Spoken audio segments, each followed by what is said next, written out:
America. He came here in 1940.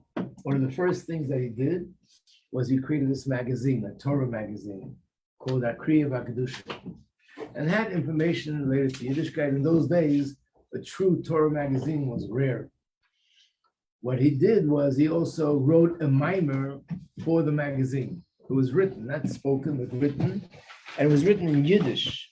In those days, the common language that Jews spoke was Yiddish, but it was written in Yiddish, which is different than all other mimarim, which are all written in Hebrew. So obviously the reason was he wanted it to be accessible to everyone, to simple Jews, even Jews who have no knowledge of Hasidus, and to be accessible to men, to women. Anyone who speaks Yiddish should be able to read it and understand it. So these mimarim are actually very interesting mimarim. And it's interesting, when the war was over, it stopped. It was something specifically related to the time of the war.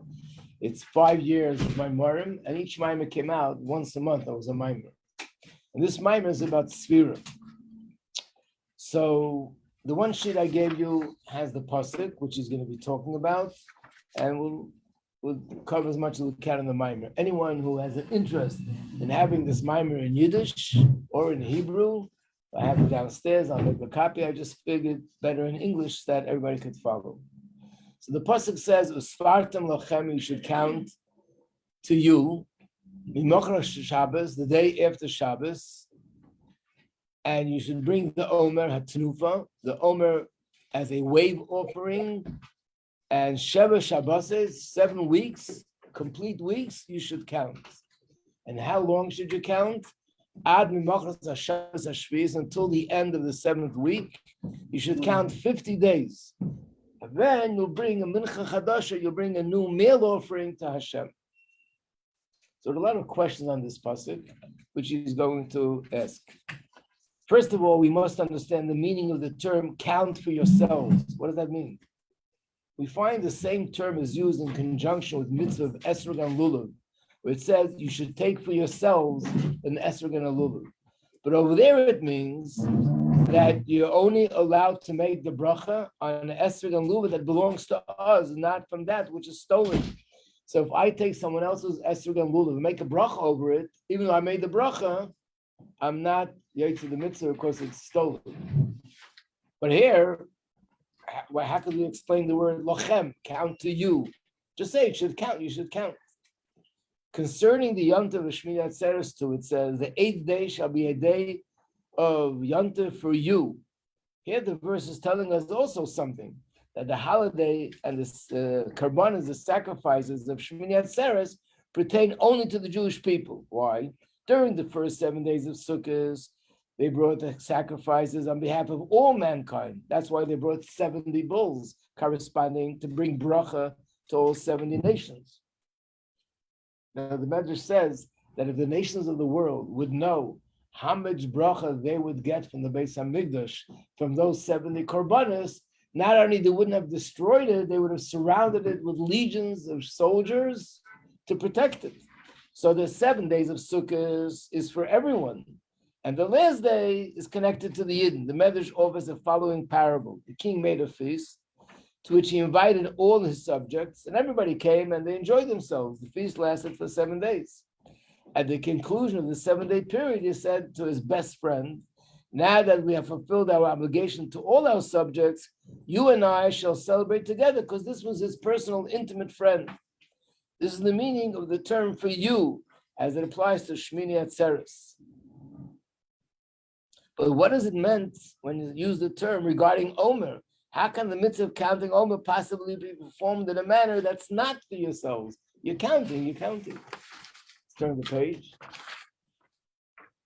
With regard to the mitzvah of Lulav and Esrog, the Torah must remind us that plants must belong to the individual.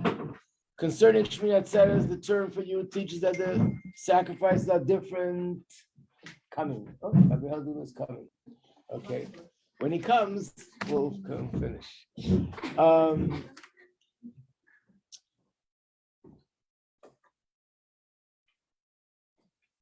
Okay, so let me just say a few words before he comes to walk away with something.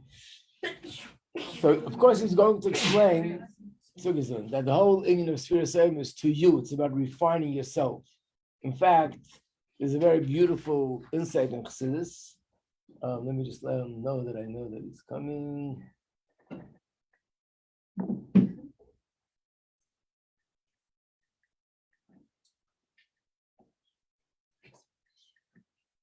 It says in Chassidus that the word what does sphera mean? What does the word sphera mean? Oh, you make the bracha every day. Hello. It's like stones are shining. Is that what you're thinking when you say Asfiras Omer? I was just making sure I try and get the right number. So you're right. Literally, Sfiras Omer means the counting of the Omer. But the Hasidic interpretation is Sphira means shining. One of the reasons why the 10 spheres are called 10 spheres, it means 10 shining lights. And it comes from the same root word as sapphire, like a sapphire stone is a stone that shines. So too, the spheres shine, they have a shining light.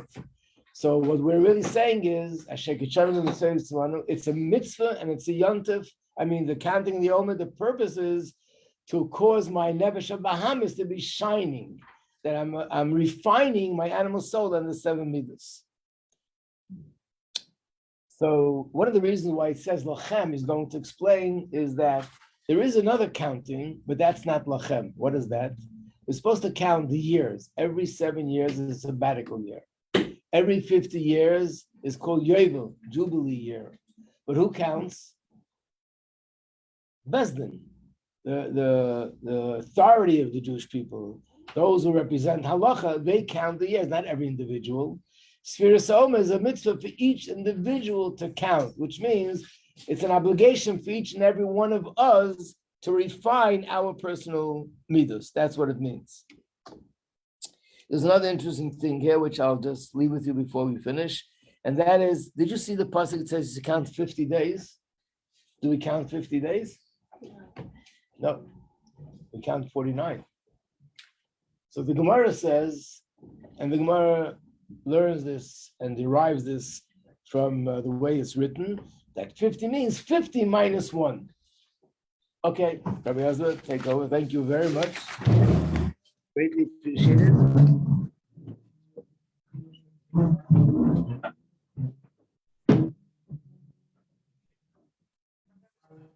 Sorry, give me the question. I hope you get close to tonight.